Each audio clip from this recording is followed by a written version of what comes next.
नमस्कार, खबर उत्तराखंड देख रहे हैं आप और मैं हूं आपके साथ ज्योति। सीएम पुष्कर सिंह धामी ने आईटीडीए का औचक निरीक्षण किया है। मुख्यमंत्री ने सीएम हेल्पलाइन 1905 और इंटीग्रेटेड कमांड और कंट्रोल सेंटर की व्यवस्थाओं का जायजा लिया है। कंट्रोल रूम से शिकायतकर्ता अल्मोड़ा निवासी श्रीलाल सिंह से बात कर समस्या का शीघ्र समाधान करने का मुख्यमंत्री ने आश्वासन दिया। साथ ही यातायात व्यवस्थाओं में लगे सभी अधिकारियों को निर्देश दिए कि यातायात की सभी व्यवस्थाएं सुदृढ़ रखी जाए।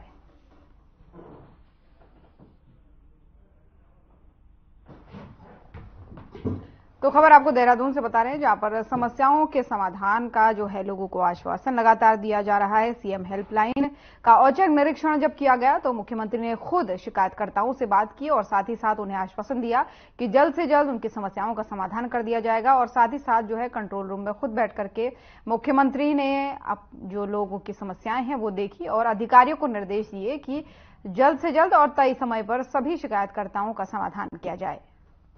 औचक निरीक्षण के दौरान की तस्वीरें भी आपको दिखा रहे हैं।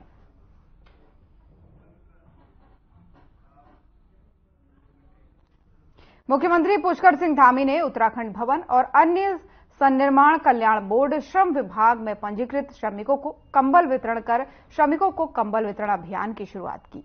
तो वहीं मुख्यमंत्री ने निर्देश दिए कि प्रदेश के 3 लाख से अधिक श्रमिकों को 15 दिन के अंदर कंबल वितरण का कार्य पूरा किया जाए। वहीं इस दौरान मुख्यमंत्री ने श्रमिकों से बातचीत कर उनका हालचाल जाना और हौसला भी बढ़ाया। मुख्यमंत्री ने भवन और अन्य सन्निर्माण कल्याण बोर्ड के अधिकारियों को निर्देश दिए कि श्रमिकों की सहायता के लिए जो भी योजनाएं सरकार चला रही हैं उसे प्रत्येक पात्र तक समय पर पहुंचाया जाए।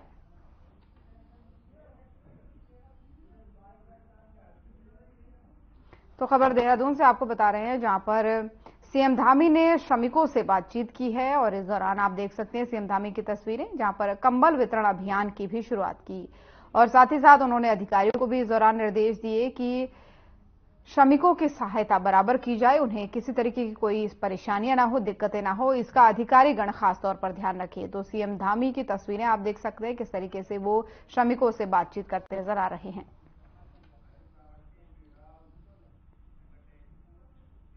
और वहीं पूर्व मुख्यमंत्री हरीश रावत हल्द्वानी पहुंचे, जहां उन्होंने बिहार के मुख्यमंत्री नीतीश कुमार के एनडीए गठबंधन में जाने को लेकर के कहा कि उनके जाने का मुझे बहुत दुख है।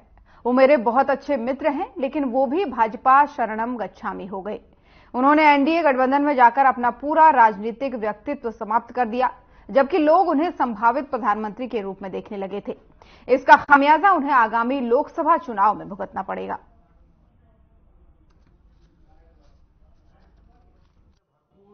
मुझे बहुत दुख है। मैं नीतीश जी का बड़ा आदर भी करता था, मेरी अच्छी दोस्ती है उनसे, और मुझे उम्मीद नहीं थी कि इतनी सैद्धांतिक लड़ाई को इस मुकाम तक ले जाने के बाद जब उनको लोग संभावित प्रधानमंत्री के रूप में देखने लग गए थे तो वो इस तरीके से भाजपा शरणम गच्छामी होंगे। उन्होंने अपना पूरा राजनीतिक व्यक्तित्व इससे समाप्त कर दिया। मैंने कहा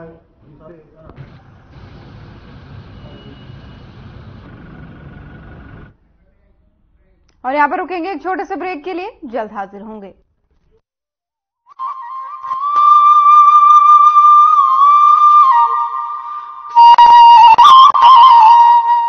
मानसखंड में अनगिनत देव स्थलों की श्रृंखला का वैभव, हमारे पास बहुत बड़ी विरासत। प्रधानमंत्री श्री नरेंद्र मोदी जी के विजन और मुख्यमंत्री पुष्कर सिंह धामी के संकल्प के अनुरूप मानसखंड वैश्विक पर्यटन के मानचित्र पर अपनी नई जगह बनाने के लिए तैयार हो रहा है। 4 धाम की यात्रा की तरह कुमाऊं क्षेत्र के पौराणिक मंदिरों को धार्मिक और आध्यात्मिक पर्यटन का केंद्र बनाने के लिए मानसखंड मंदिर माला मिशन की शुरुआत की गई है। प्रधानमंत्री श्री नरेंद्र मोदी जी द्वारा मानसखंड में स्थित आदि कैलाश, पार्वती कुंड और जागेश्वर धाम के दर्शन के उपरांत मानसखंड को धार्मिक पर्यटन की दृष्टि से एक नई पहचान मिल गई है। देश विदेश के श्रद्धालुओं में मानसखंड के प्रति आकर्षण बढ़ा है।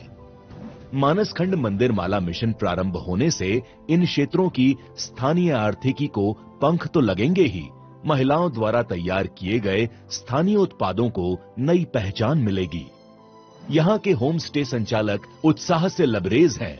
वो जानते हैं कि राज्य सरकार का मानस खंड को संवारने का संकल्प उनके कारोबार को नई ऊंचाइयां देगा। जब से उत्तराखंड सरकार ने मानस खंड मंदिर माला मिशन शुरू किया है, उसके तहत हमें पर्यटकों का काफी अधिक संख्या में यहाँ पर आना हो रहा है।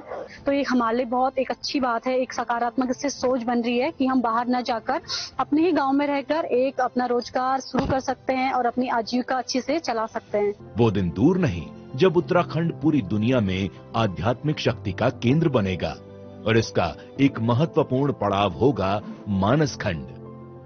हमारी विरासत, हमारा अभिमान, मानस खंड को मिल रही नई पहचान।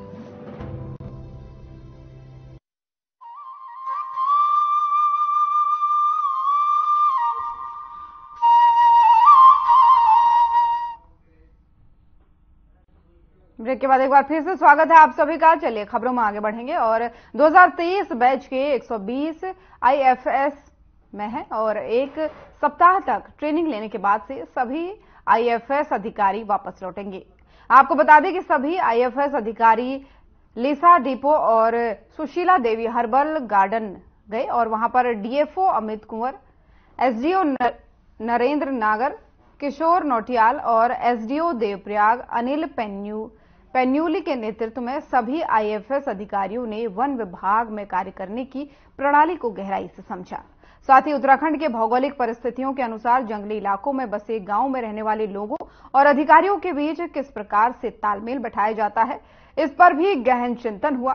वहीं घनी आबादी क्षेत्र में घुसने वाले जंगली जानवरों को किस प्रकार से रोका जाता है और उसके लिए क्या क्या उपाय किए जाते हैं, इसकी भी जानकारी आईएएफ अधिकारियों ने ली। साथ ही आपको बता दें कि जंगली जानवरों को ट्रैंकुलाइज करने का प्रशिक्षण भी आईएफएस अधिकारियों ने लिया। वहीं डीएफओ अमित कुमार ने बताया कि अभी तक सभी आईएफएस अधिकारी चंबा के सोमानी गांव, कर्णप्रयाग रेल लाइन के आसपास के जंगल का निरीक्षण कर कई प्रकार की जानकारियां हासिल कर चुके हैं।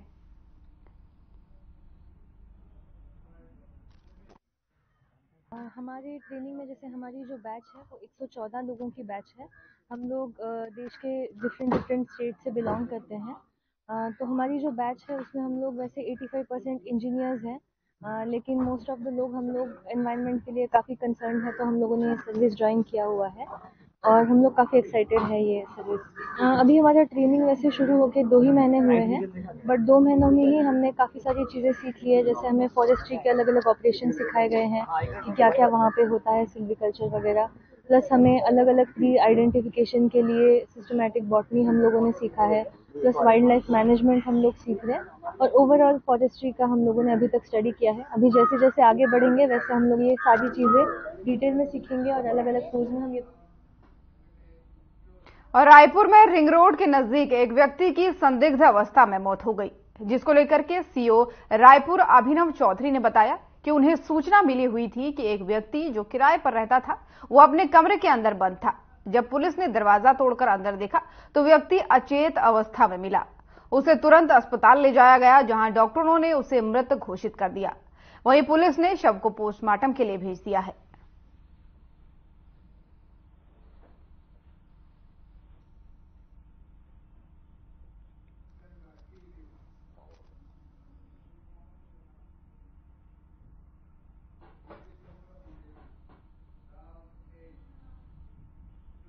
और अल्मोड़ा में बीजेपी ने जिला कार्यशाला का आयोजन किया।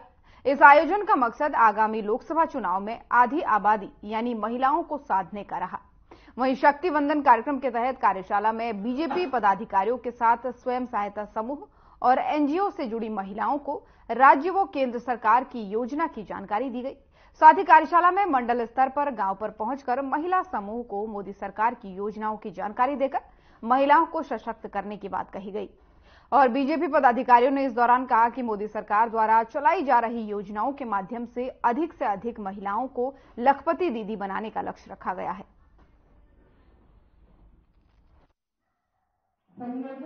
400 पार का लक्ष्य तो देखिए पूरा होगा ही, जब अगर जो योजनाएं हैं एक एक जन जन तक पहुंचेंगी तो 400 पार लक्ष्य तो होना ही है।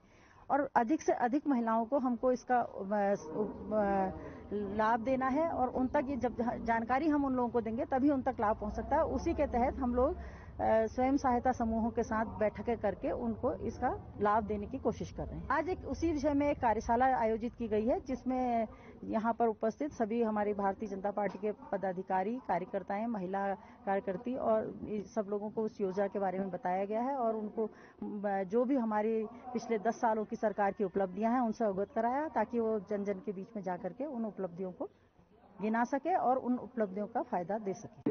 अनुभव को आपके बीच में साझा करेंगे आपके समूह में। और खबरों में वक्त हो चला है एक छोटे से ब्रेक का, जल्द हाजिर होंगे।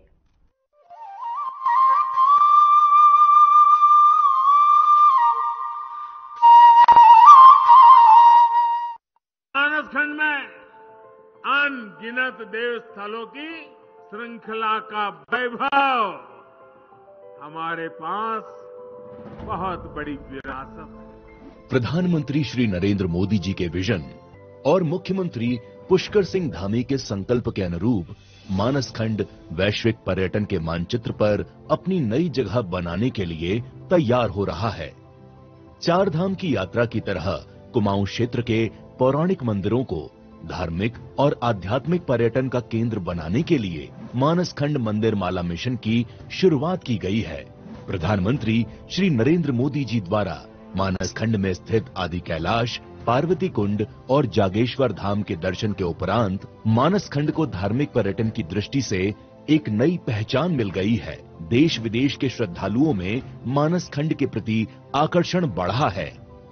मानसखंड मंदिर माला मिशन प्रारंभ होने से इन क्षेत्रों की स्थानीय आर्थिकी को पंख तो लगेंगे ही, महिलाओं द्वारा तैयार किए गए स्थानीय उत्पादों को नई पहचान मिलेगी। यहाँ के होम स्टे संचालक उत्साह से लबरेज हैं। वो जानते हैं कि राज्य सरकार का मानसखंड को संवारने का संकल्प उनके कारोबार को नई ऊंचाइयां देगा। जब से उत्तराखंड सरकार ने मानसखंड मंदिर माला मिशन शुरू किया है उसके तहत हमें पर्यटकों का काफी अधिक संख्या में यहाँ पर आना हो रहा है, तो ये हमारे लिए बहुत एक अच्छी बात है। एक सकारात्मक इससे सोच बन रही है कि हम बाहर न जाकर अपने ही गांव में रहकर एक अपना रोजगार शुरू कर सकते हैं और अपनी आजीविका अच्छे से चला सकते हैं। वो दिन दूर नहीं जब उत्तराखंड पूरी दुनिया में आध्यात्मिक शक्ति का केंद्र बनेगा और इसका एक महत्वपूर्ण पड़ाव होगा मानसखंड। हमारी विरासत, हमारा अभिमान, मानसखंड को मिल रही नई पहचान।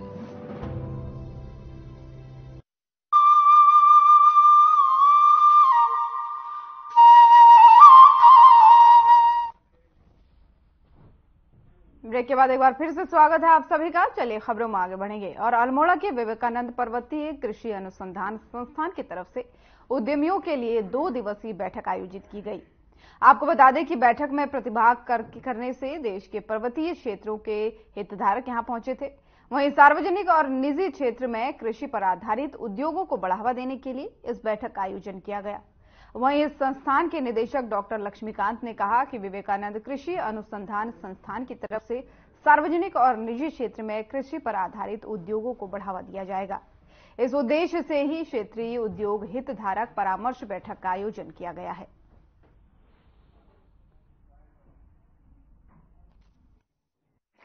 टेक्नोलॉजी और जो स्टेक होल्डर्स और इंडस्ट्री का मीट है, इसका बेसिक पर्पस ये है कि जो नॉर्थ हिल जोन में यानी कि हिमाचल प्रदेश, जम्मू कश्मीर और उत्तराखंड के जो पहाड़ी क्षेत्र हैं, यहाँ पे जो भी इंस्टीट्यूट काम कर रहे हैं उनकी जो भी टेक्नोलॉजी जनरेट हुई है वो उसको शोकेस करना, इंडस्ट्री को दिखाना, ताकि एक पब्लिक प्राइवेट जो है कोलैबोरेशंस डेवलप हों इंडस्ट्री के साथ में और इंडस्ट्री उसको ले जा करके उसका वृहद लेवल पे उत्पादन करके वो जो हमारे किसान भाई हैं उन तक वो चीज़ें पहुंच सकें। ये कहूँगा कि जो ये स्टेक होल्डर कंसल्टेशन हम कहते हैं, तो किसान तक अगर लैब की रिसर्च को पहुंचाना है तो मुझे बीच में स्पेशलिस्ट चाहिए, एक्सटेंशन के लोग चाहिए और इंडस्ट्री के लोग चाहिए जो अपने तरीके से अपनी चीज़ों को फार्मर तक पहुंचा दें। इंडस्ट्री इसलिए जरूरी है कि जब कोई मास स्केल में प्रोडक्शन हमें चाहिए, चाहे वो बीज का हो, चाहे वो खाद का हो, चाहे वो किसी दूसरी चीज़ का हो, तो वो जो इनपुट्स हैं वो मास प्रोडक्शन चाहिए, वो इंडस्ट्री कर सकती है। और इंडस्ट्री को सही साइंस बताने के लिए मुझे फीडबैक भी चाहिए फार्मर का, जो उनका मार्केटिंग में लेके आएगा। विवेकानंद पर्वतीय कृषि अनुसंधान संस्थान ने जो बैठक रखी है, एक्चुअली सही मायने में बैठक नहीं है, ये आपसी बातचीत है जो बहुत बड़े स्तर पे हो रही है। बड़ा स्तर में इसको इसलिए कह रहा हूँ कि इसमें किसान भी हैं, इसमें साइंटिस्ट भी हैं, इसमें इंडस्ट्री के लोग भी हैं, इसमें लोकल लोग भी हैं, क्योंकि जैसा इनका मैंडेट है इस संस्थान का कि ये पहाड़ों के एग्रीकल्चर के लिए काम करते हैं, पहाड़ों में अच्छी ब्रीड के लिए काम करते हैं। तो यहाँ क्या होता है कि जब फार्मर के दिमाग में कोई कंफ्यूजन रहता है या उसको कोई टेक्नोलॉजी में और अच्छा सीखना होता है या पूछना होता है तो कंफ्यूजन रह जाते हैं। तो यहाँ ने एक ऐसा बढ़िया सा प्लेटफॉर्म तैयार किया है, यहाँ सारे वैज्ञानिक भी हैं। अगर किसी फार्मर को कुछ पूछना हो या किसी टेक्नीशियन को कुछ पूछना हो या किसी बाहर से इंडस्ट्री के लोगों को पूछना हो।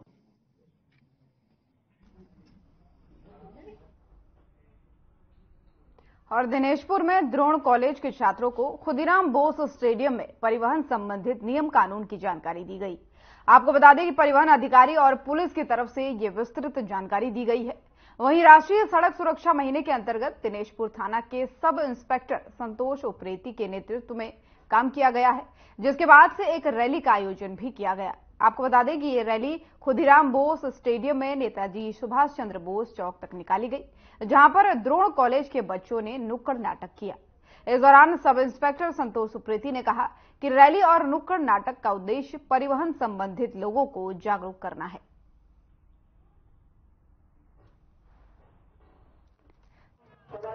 से बता रहे हैं जहां पर द्रोण कॉलेज के छात्रों ने एक रैली निकाली है और इस दौरान उन्होंने लोगों को जो है परिवहन संबंधित नियमों की जानकारी दी है। देख सकते हैं आप किस तरीके से तस्वीरों में आप देख सकते हैं कि कतारों में द्रोण कॉलेज के बच्चे निकल रहे हैं। यहाँ पर खास तौर पर लोगों को जो है वो परिवहन नियम की जानकारियां दी गई, किस तरीके से ट्रैफिक रूल्स को फॉलो करना चाहिए, क्या कुछ गाइडलाइन होनी चाहिए गाड़ियां चलाने की, तो इन सब चीजों की जानकारी दी गई।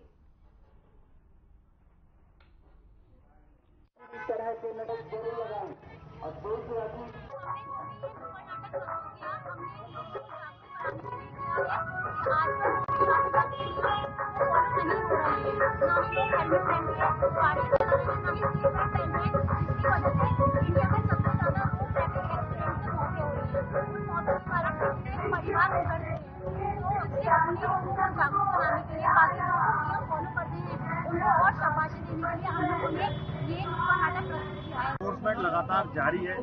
हमारे द्वारा over speed, without helmet, without DL में प्रतिदिन चालान किए जा रहे हैं और चालानों की संख्या भी अत्यधिक है।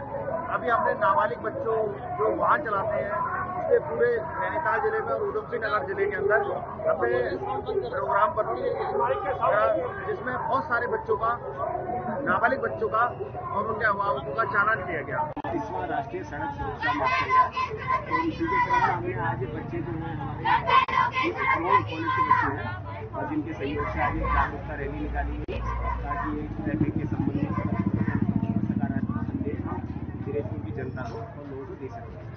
मेरे हिसाब से देखिए अब ये वक्त आ चुका है कि इस चीज़ को हम अपने घर से शुरू करें और बच्चों को इस चीज़ का एक माहौल बनाना शुरू करें कि ट्रैफिक के नियम कितने जरूरी होते हैं, क्योंकि एक समुचित जब पूरा सामाजिक एक इसमें क्रांति आएगी तब लगता है मेरे को कि शायद ये चीज़ें दूर पाएँ।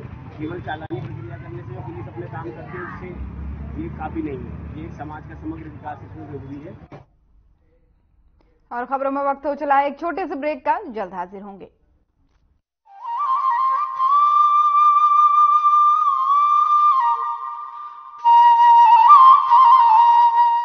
मानसखंड में अनगिनत देव स्थलों की श्रृंखला का वैभव, हमारे पास बहुत बड़ी विरासत है। प्रधानमंत्री श्री नरेंद्र मोदी जी के विजन और मुख्यमंत्री पुष्कर सिंह धामी के संकल्प के अनुरूप मानसखंड वैश्विक पर्यटन के मानचित्र पर अपनी नई जगह बनाने के लिए तैयार हो रहा है। चार धाम की यात्रा की तरह कुमाऊं क्षेत्र के पौराणिक मंदिरों को धार्मिक और आध्यात्मिक पर्यटन का केंद्र बनाने के लिए मानसखंड मंदिर माला मिशन की शुरुआत की गई है। प्रधानमंत्री श्री नरेंद्र मोदी जी द्वारा मानसखंड में स्थित आदि कैलाश, पार्वती कुंड और जागेश्वर धाम के दर्शन के उपरांत मानसखंड को धार्मिक पर्यटन की दृष्टि से एक नई पहचान मिल गई है। देश विदेश के श्रद्धालुओं में मानसखंड के प्रति आकर्षण बढ़ा है। मानसखंड मंदिर माला मिशन प्रारंभ होने से इन क्षेत्रों की स्थानीय आर्थिकी को पंख तो लगेंगे ही, महिलाओं द्वारा तैयार किए गए स्थानीय उत्पादों को नई पहचान मिलेगी। यहाँ के होम स्टे संचालक उत्साह से लबरेज हैं। वो जानते हैं कि राज्य सरकार का मानसखंड को संवारने का संकल्प उनके कारोबार को नई ऊंचाइयां देगा। जब से उत्तराखंड सरकार ने मानसखंड मंदिर माला मिशन शुरू किया है, उसके तहत हमें पर्यटकों का काफी अधिक संख्या में यहाँ पर आना हो रहा है। तो ये हमारे लिए बहुत एक अच्छी बात है, एक सकारात्मक इससे सोच बन रही है कि हम बाहर न जाकर अपने ही गांव में रहकर एक अपना रोजगार शुरू कर सकते हैं और अपनी आजीविका अच्छे से चला सकते हैं। वो दिन दूर नहीं जब उत्तराखंड पूरी दुनिया में आध्यात्मिक शक्ति का केंद्र बनेगा और इसका एक महत्वपूर्ण पड़ाव होगा मानसखंड। हमारी विरासत, हमारा अभिमान, मानसखंड को मिल रही नई पहचान।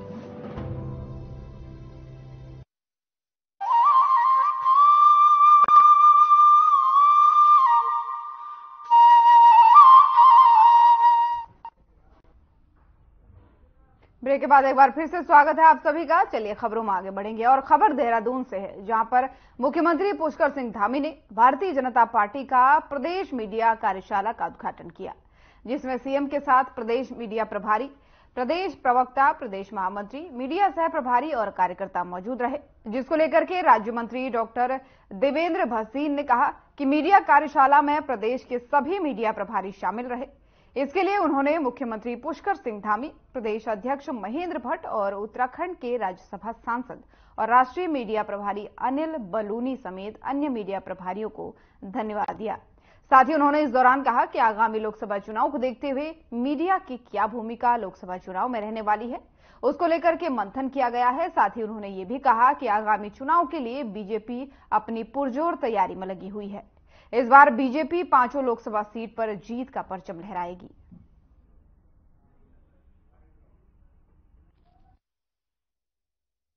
मीडिया की कार्यशाला में जहां एक और प्रदेश के सभी मीडिया प्रभारी, प्रवक्ता शामिल रहे, वहीं पूरे प्रदेश के जिलों के भी मीडिया प्रभारी और मोर्चों के भी मीडिया प्रभारी सम्मिलित हुए।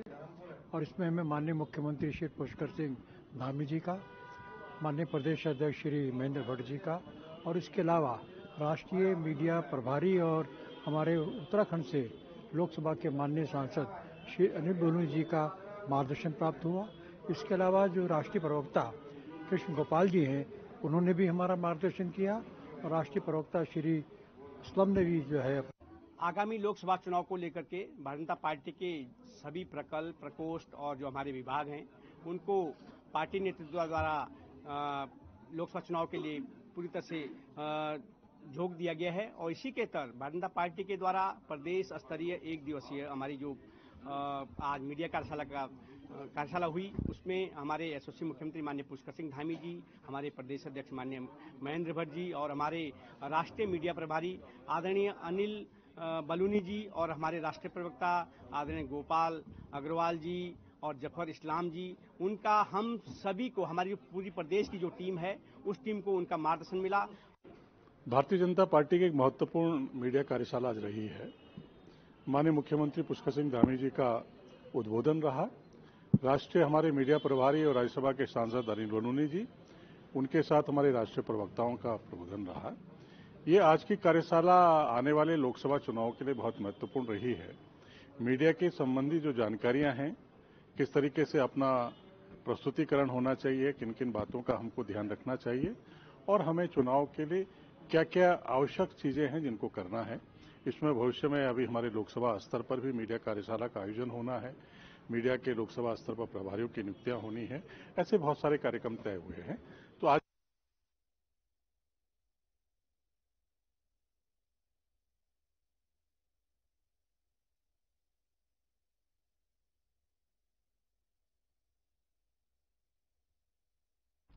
तो खबर देहरादून से आपको बता रहे हैं, जहां पर सीएम धामी ने जो है कार्यशाला का उद्घाटन किया है और इस दौरान जो है आगामी लोकसभा चुनाव के मद्देनजर यहां पर बैठक भी की गई, कई चर्चा भी की गई। प्रदेश मीडिया कार्यशाला का इस दौरान सीएम पुष्कर सिंह धामी ने उद्घाटन किया है और इस उद्घाटन समारोह में कई लोग मौजूद रहे, भीड़ आप देख सकते हैं। और इस दौरान खासकर आगामी लोकसभा चुनाव को लेकर के काफी चर्चा की गई, सलाह मशवरा लिया गया।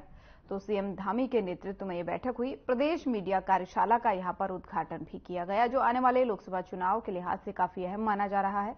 और इसी को लेकर के यहां पर एक बैठक भी हुई इस कार्यशाला के उद्घाटन के दौरान, जिसमें लोकसभा के चुनाव को लेकर के तमाम चर्चाएं की गई।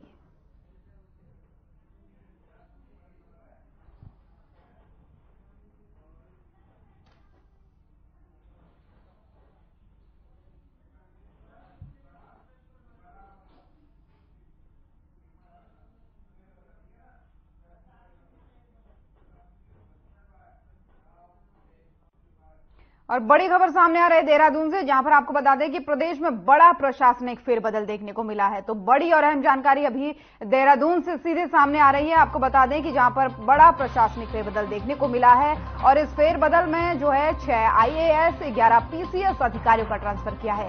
प्रदेश सरकार ने इसको लेकर के निर्देश जारी कर दिए हैं। तो बड़ी और अहम जानकारी, जहां 6 IAS अधिकारियों का ट्रांसफर किया गया है, तो बड़ा प्रशासनिक फेरबदल ये माना जा रहा है। तो बड़ी और अहम जानकारी। तो खबर उत्तराखंड देख रहे थे आप। उत्तराखंड की खबरों में फिलहाल इतना ही। नमस्कार।